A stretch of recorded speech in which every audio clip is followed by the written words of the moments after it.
Good morning, बच्चों. Good morning to all of you. Today we will discuss about the exemplar question of class 12, chapter sexual reproduction in flowering plant. As you have seen earlier, I have discussed about the reproduction in organism, and now the next chapter, sexual reproduction in flowering plant. Question number 1: among the term listed below, those that are not technically correct name for a floral hole are. The floral hole, first androecium. Yes, androecium is the floral hole of stamen. Carpel is the part of pistil, but it is not a floral hole. Corolla is the floral hole of the petals. And sepal is a not floral hole. The calyx is the floral hole of sepal. So here the correct answer will be those are not technically correct. माने androecium is correct floral hole, corolla is correct floral hole, but the carpel and sepal are not a floral hole.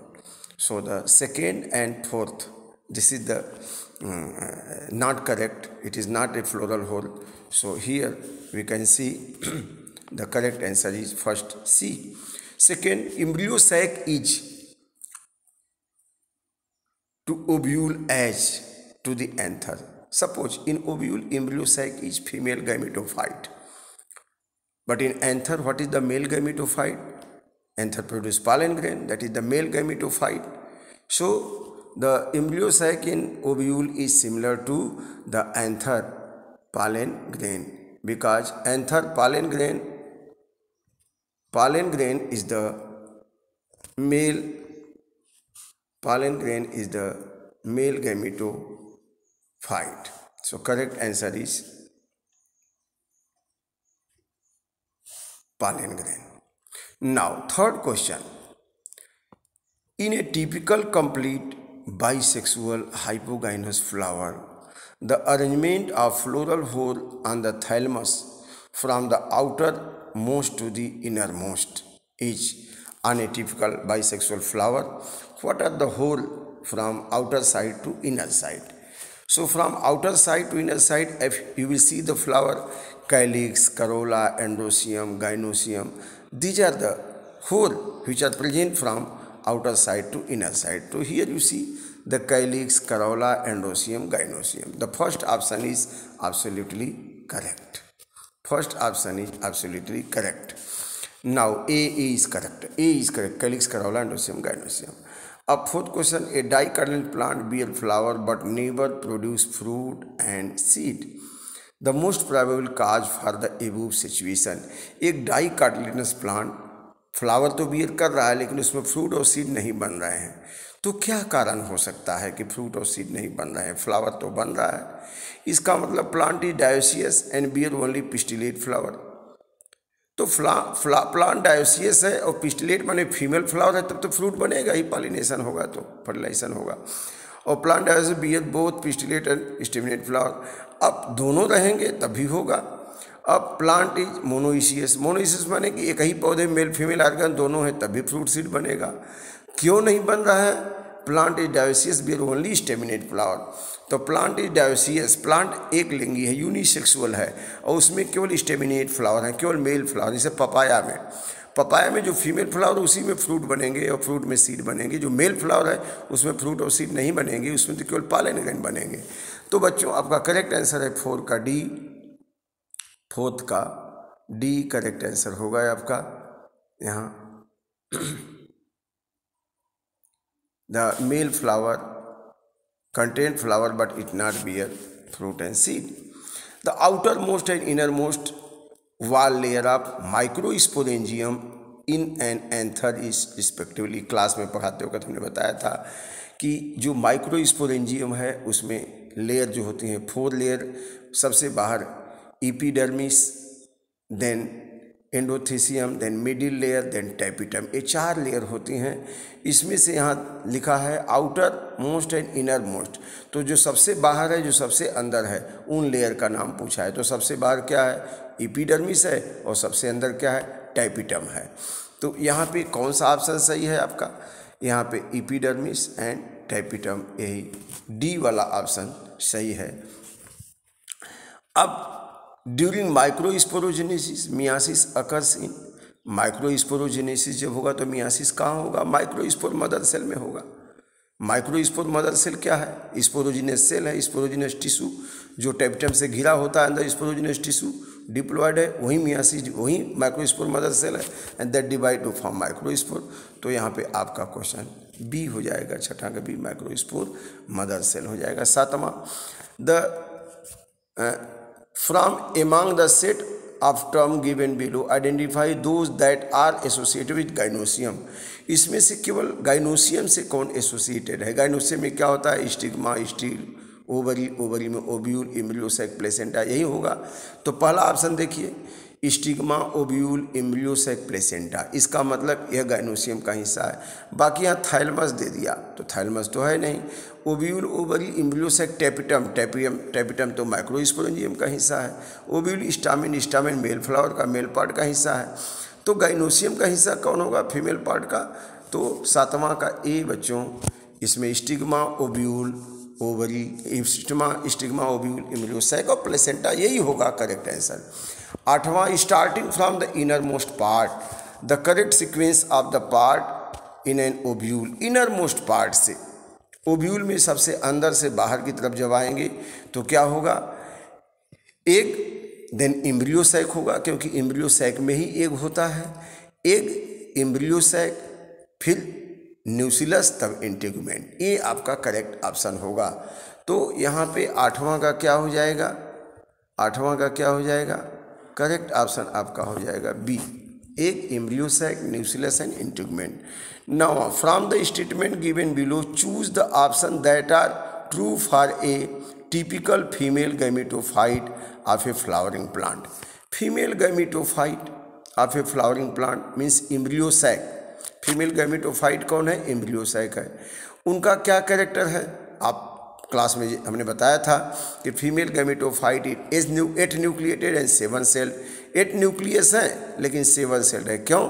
3 antipodal cell, 1 secondary nucleus and 2 synergid cell and 1 egg cell. तो कुल मिला के 7 celled है but 8 nucleated है। And it is a free nuclear during development. Yes, in the embryo sac when megaspore cell develops its nucleus freely divide to form 2 nuclei, 4 nuclei, then 8, then this way 8 nucleated it becomes।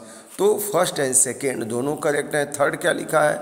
It is situated inside the integument but outside the nucellus. No, it is not correct. It has an egg apparatus situated at the chalaza। No, egg apparatus is present near the micropyle region। So the correct answer will be the first and second। तो नौवां का first and second क्या होगा? सी। नौवां का C option सही है बच्चों, फर्स्ट एंड सेकेंड यही ऑप्शन इसका सही होगा, क्योंकि वो 8 न्यूक्लिएटेड 7 सेल्ड है और फ्री न्यूक्लियर डेवलपमेंट। तो autogamy can occur in a chasmogamous flower. Chasmogamous का मतलब ओपन फ्लावर, एक्सपोज्ड फ्लावर। जो एक्सपोज्ड फ्लावर है उसमें ऑटोगैमी कब हो सकता है? तो pollen mature before maturity of ovule. अब पालन ग्रेन पहले मैच्योर हो गया, पालन ग्रेन निकल गया, अभी ओव्यूल स्टिग्मा मैच्योर ही नहीं, तब तो वहाँ नहीं हो सकता autogamy. Ovule mature before maturity of पालन से तब भी नहीं होगा। Both pollen and ovule mature simultaneously. Yes, पालन एंथर भी मैच्योर हो जाए, पालन ग्रेन निकले और स्टिग्मा और ओव्यूल भी मैच्योर हो जाए, उसमें एक सेल बन जाए, देन ऑटोगैमी हो सकता है। Both anther stigma equal in length. तो यहाँ पे सी, 10वां का सी ऑप्शन ही करेक्ट ऑप्शन होगा। तो both pollen and ovule mature simultaneously, then autogamy is possible. Choose the correct statement from the following. Cleistogamous flower always exhibit autogamy. Yes, cleistogamous means closed flower, जैसे pea है, मटर है, मटर का flower, उसमें एंडोसियम gynoecium petal से घिरे होते हैं, तो उसमें न इंसेक्ट जा सकता है न विंड से पॉलिनेशन होगा, तो केवल क्या चांस होगा? ऑटोगैमी। तो क्लिस्टोगैमस फ्लावर यही सबसे करेक्ट आंसर ए है, पहला ही आंसर आपका करेक्ट है, पहला ऑप्शन या first. Cleistogamous flower always exhibits autogamy, यह हो गया करेक्ट आंसर। क्योंकि दूसरा अगर देखें चेस्मोगैमस ऑलवेज एग्जिबिट्स जिटोनोगैमी। जब चेस्मोगैमस है तो ऑलवेज जिटेनोगैमी, जो ओपन है तो जिटेनोगैमी भी हो सकता है, जीनोगैमी भी हो सकता है। क्लिस्टोगैमस बोथ ऑटोगैमी, जो क्लिस्टोगैमस है क्लोज है तो ऑटोगैमी तो होगा, लेकिन जिटेनोगैमी तो नहीं हो सकता। और चेस्मोगैमस फ्लावर नेवर एग्जिबिट ऑटोगैमी, जब खुला हुआ है तो ऐसा नहीं कि नेवर होगा। अगर पॉलन ग्रेन और ओव्यूल दोनों साथ साथ मैच्योर होते हैं, एंथर साथ साथ मैच्योर होता है, तब तो हो सकता है ऑटोगैमी। इसलिए सबसे करेक्ट आंसर होगा क्लिस्टोगैमस। क्लिस्टोगैमी क्लोज फ्लावर में केवल और केवल चांस है autogamy. A particular species of plant produce light non sticky pollen in large number of stigma. A particular species of plant produces light, non-sticky pollen in large number and stigma long, feathery. These modifications facilitate pollination by, आज ही discuss कर रहे थे इसके बारे में हम लोग, कि जो मेज है, मेज में इनका स्टामेन भी एक्सपोज्ड होता है, इनके पॉलन के लाइट वेट और नॉन स्टिकी होते हैं, और इनका जो कॉर्न कॉब है उसमें स्टिग्मा जो होता है, स्टिग्मा जो है बिल्कुल लॉन्ग फेदरी होता है, स्टील भी लॉन्ग होगा ताकि जो पॉलन ग्रेन आए हवा से होके वो आराम से जो है इस पे लैंड हो जाए। तो ये जो मॉडिफिकेशन, ये जो कैरेक्टरिस्टिक फीचर दिखाया नॉन स्टिकी पॉलन ग्रेन का और large number pollen grain and stigma long feathery, तो ये किसका कैरेक्टर हो गया? ये विंड पॉलिनेटिंग फ्लावर का हो गया। विंड पॉलिनेटिंग, मेज में होता है विंड पॉलिनेशन। अब from among the situation given below, choose the one that prevent both autogamy and geitonogamy. Autogamy भी ना हो, जिटेनोगैमी भी ना हो, केवल जीनोगैमी हो, केवल क्रॉस पॉलिनेशन हो। ये कब संभव हो? जब प्लांट डायोसियस है, मेल प्लांट अलग है, फीमेल प्लांट अलग है। जैसे पपाया है, पपाया में मेल प्लांट अलग है, फीमेल प्लांट अलग है, तो उसमें ना ऑटोगैमी होगा ना जिटेनोगैमी होगा, केवल और क्या होगा? जीनोगैमी। देखिए ऑटोगैमी का मतलब pollen grain transfer from anther to stigma of same flower. Geitonogamy का मतलब pollen grain transfer from anther to stigma of other flower of same plant. तो एक ही प्लांट में बहुत सारे फ्लावर हैं, मेल फीमेल फ्लावर हैं, लेकिन यहाँ पे पूछ रहा है कि उसमें केवल जो जिसमें ऑटोगैमी जिटेनोगैमी न हो तो वह प्लांट यूनिसेक्सुअल होना चाहिए, या तो मेल प्लांट हो चाहे फीमेल प्लांट हो, तभी तो ऑटोगैमी जिटेनोगैमी नहीं होगा। तो dioecious plant bearing only mail और फीमेल फ्लावर, आपका आंसर होता है बी। 13 का बी हो जाएगा सही answer. 14वां in a fertilized embryo, 13वां तो हो गया dioecious plant bearing only male flower और फीमेल। देखिए पपाया में मेल प्लांट अलग है, फीमेल अलग है, तो मेल प्लांट से मेल फ्लावर निकलेगा, वहाँ पॉलन ग्रेन बनेगा, वो आकर के क्रॉस पॉलिनेशन होगा, जीनोगैमी होगा। In a fertilized embryo sac the haploid, diploid and triploid structure. Fertilized embryo sac में हैप्लॉइड क्या होगा? हैप्लॉइड में एंटीपोडल सेल भी हैप्लॉइड हो जाएंगे, साइनोसिड सेल भी हैप्लॉइड हो जाएंगे, और डिप्लॉइड कौन होगा? जाइगोट भी डिप्लॉइड होगा, एंडोस्पर्म भी क्या होगा? ट्रिप्लॉइड हो जाएगा। तो इसमें से कौन सबसे करेक्ट है? कौन सबसे करेक्ट है जिसमें हैप्लॉइड भी, डिप्लॉइड भी हो, ट्रिप्लॉइड भी हो? तो सबसे करेक्ट में देखिए साइनोसिड सेल यहाँ दिखा है, हैप्लॉइड होता है, जाइगोट डिप्लॉइड होता है, प्राइमरी एंडोस्पर्म ट्रिप्लॉइड होगा, क्योंकि दो मेल न्यूक्लियाई है, दो सेकेंडरी न्यूक्लियाई है ही हैं, दो न्यूक्लियाई हैं, एक मेल न्यूक्लियाई मेल गैमीट चला गया तो 3 हो गए, 3 हो गए। अब यहाँ दूसरे ऑप्शन में साइनोसिड एंटीपोडल पोलर न्यूक्लियाई, यहाँ पे कोई ट्रिप्लॉइड नहीं है। एंटीपोडल साइनोसिड और प्राइमरी एंडोस्पर्म, यहाँ पर कोई डिप्लॉइड नहीं है। साइनोसिड पोलर जाइगोट, यहाँ पे कोई ट्रिप्लॉइड नहीं है। तो तीनों किस में है बच्चों? ए वाले में है, तीनों ए वाले ऑप्शन में है, यहाँ आप देख सकते हैं। तो synergid is haploid, zygote is diploid, primary endosperm nucleus is triploid, क्योंकि वो ट्रिपल फ्यूजन से बनता है।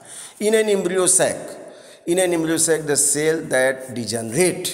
अब देखना है यहाँ कि कौन सा सेल क्या होता है, डिजनरेट होता है, क्या करता है। In an embryo sac the cell that degenerates after fertilization. Fertilization के बाद कौन सेल डिजनरेट होता है? Synergid cell, primary endosperm cell से तो वही बनेगा, एंडोस्पर्म बनेगा। Synergid antipodal, yes, after fertilization synergid cell भी डिजनरेट हो जाता है, एंटीपोडल सेल भी डिजनरेट हो जाता है। तीसरा ऑप्शन एंटीपोडल प्राइमरी, ये भी नहीं। एक सेल तो रहेगा, वही एम्ब्रियो बनाएगा। तो आफ्टर फर्टिलाइजेशन कौन डिजनरेट होगा बच्चों? साइनोसिड सेल एंड एंटीपोडल सेल, ये डिजनरेट होता है। करेक्ट ऑप्शन आपका बच्चों बी हो गया, 15 का बी करेक्ट ऑप्शन है। अब इसके बाद 16, while planning for the artificial hybridization program involving dioecious plant which of the following step would be relevant. अब आप आर्टिफिशियल हाइब्रिडाइजेशन कर रहे हैं, तब तो बाइसेक्सुअल फ्लावर है, तो मैच्योर होने से पहले उसका एंथर हटा देंगे, उसको इमैस्कुलेशन कहेंगे, फिर पिस्टिल को बैगिंग कर देंगे, फिर जब मैच्योर हो जाएगा तो डिजायर्ड प्लांट के पॉलन ग्रेन को ब्रश से लाके उस पर डस्टिंग कर देंगे। तो यहाँ पे देखते हैं कि अगर यह डायोसियस है, यूनिसेक्सुअल है, तो क्या नहीं होगा। अब जब यूनिसेक्सुअल है, खाली फीमेल फ्लावर ही है, एंडोसियम है ही नहीं, तो इसमें किसकी बैगिंग की तो जरूरत होगी, पिस्टिल को बैग करना होगा, नहीं तो कोई इंसेक्ट आगे बैठ जाएगा। डस्टिंग ऑफ पॉलन ग्रेन ये भी करना है, लेकिन इमैस्कुलेशन की जरूरत नहीं, क्योंकि डायोसियस है, बाइसेक्सुअल तो है नहीं, यूनिसेक्सुअल है, तो फीमेल फ्लावर चूज कर रहे हैं, तो उसको केवल बैगिंग करेंगे और पॉलन ग्रेन डिजायर प्लांट के स्टिग्मा से लाकर, उसके एंथर से ला करके स्टिग्मा पे रख देंगे। तो इमैस्कुलेशन नहीं करना पड़ेगा अगर प्लांट यूनिसेक्सुअल है, डायोसियस है तो आपका यहाँ पे क्वेश्चन हो गया सी, 16 का सी सही हो गया। 16 का सही है, सी सही है, इमैस्कुलेशन नहीं होगा। इन एम्ब्रियोस है, क्योंकि ये दे रहा है ना कि आर्टिफिशियल हाइब्रिडाइजेशन के लिए अगर डायोसियस प्लांट है, यूनिसेक्सुअल है, तो या तो मेल फ्लावर होगा या फीमेल फ्लावर, तो आप पॉलन ग्रेन कहाँ रखेंगे, फीमेल फ्लावर पे। तो इमैस्कुलेशन का मतलब एंडोसियम को हटाना है, तो वहाँ तो एंथर है ही नहीं है, हटाने की जरूरत ही नहीं है, इमैस्कुलेशन नहीं होगा। तो 14वां 16वां का सी और 17वां का, in the embryo of a typical dicot and grass two homologous structure. Typical dicot plant में के एम्ब्रियो में क्या होता है और मोनोकाट के एम्ब्रियो में क्या होता है। Dicot and grass two homologous structure are typical embryo में। अब देखेंगे तो कोलियोराइजा, कोलियोप्टाइल ये तो रहेगा ही, कोलियोप्टाइल स्क्योटेलम, ये कोलियोप्टाइल स्क्योटेलम तो मोनोकाट में ग्रासेस में है। कार्टिलेडन स्क्योटेलम, यस, हाइपोकाटल रेडिकल ये तो दोनों में है, लेकिन हाइपोकाटल और रेडिकल ये भी पाया जाता है, लेकिन होमोलॉगस तो नहीं है ये दोनों। होमोलॉगस का मतलब similar in origin but different in structure. तो कार्टिलेडन और स्क्वेटेलम ये दोनों होमोलॉगस हैं बच्चों। 17वां का सी, इनकी ओरिजिन सेम है। कार्टिलेडन उसको डाइकाट में कहते हैं, मोनोकाट में उसको स्क्योटेलम कहते हैं। रिड्यूस्ड हो जाता है, रेडिमेंट्री टाइप हो जाता है। The phenomena observed in some plant where part of the sexual, the phenomena observed in some plant where in part of the sexual apparatus is used for forming embryo without fertilization is called। अच्छा, अब बिना fertilisation के ही embryo बन जाए, diploid cell ही embryo बना ले, तब उसको क्या कहेंगे, एपोमिक्सिस कहेंगे। बिना फर्टिलाइजेशन के सीड बन गया तो एपोमिक्सिस कहलाएगा, उसको पार्थेनोकार्पी नहीं कहेंगे। फ्रूट बना तब पार्थोकार्पी। वेजिटेटिव प्रोपेगेशन हो तो मेटासिस डिवीजन से हो गया, किसी भी पार्ट से, लीफ स्टेम से। सेक्सुअल रिप्रोडक्शन में तो फर्टिलाइजेशन होगा तब एम्ब्रियो बनेगा, तो एपोमिक्सिस। जैसे कुछ एस्टेरेसी फैमिली के प्लांट है उसमें ऐसा होता है।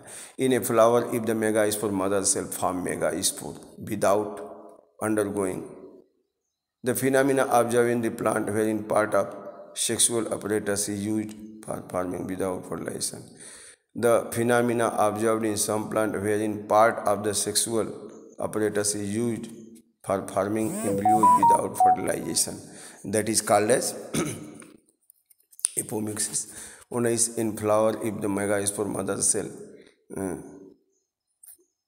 form megaspore without undergoing meiosis. Megaspore mother cell में मियासिस नहीं हुआ तब मेगास्पोर जो डेवलप होगा इनटू एम्ब्रियो, उसमें न्यूक्लियाई कैसे होंगे। जब मेगास्पोर मदर सेल डिप्लॉयड है, उसमें मियासिस हुआ नहीं तो कैसे हो जाएंगे, डिप्लॉयड ही रहेंगे, 2n रहेंगे। तो 19 का सी ही बनेगा, 19 का बी, ये बी है। तो in flower in megaspore mother cell do not undergo meiosis, तो डिप्लॉयड ही रह जाएगा। The phenomena wherein the ovary develop into, इसका 19 का बी सही है, diploid. The phenomena wherein the ovary develop into a fruit without fertilization, इसको parthenocarpy कहेंगे। ओवरी बिना फर्टिलाइजेशन के फल में बदल जाए तो पार्थेनोकार्पी। इसे बनाना वगैरह है आपका, बनाना पार्थेनोकार्पी फ्रूट है। तो ये रहा एग्जाम्पल क्वेश्चन का explanation. Thank you very much बच्चों। इसको चैनल को सब्सक्राइब करिए, इसको ज़्यादा से ज़्यादा बच्चों को शेयर करिए ताकि देखें, नीट के लिए बहुत ज़रूरी है, अच्छे से तैयार करिए। Thank you.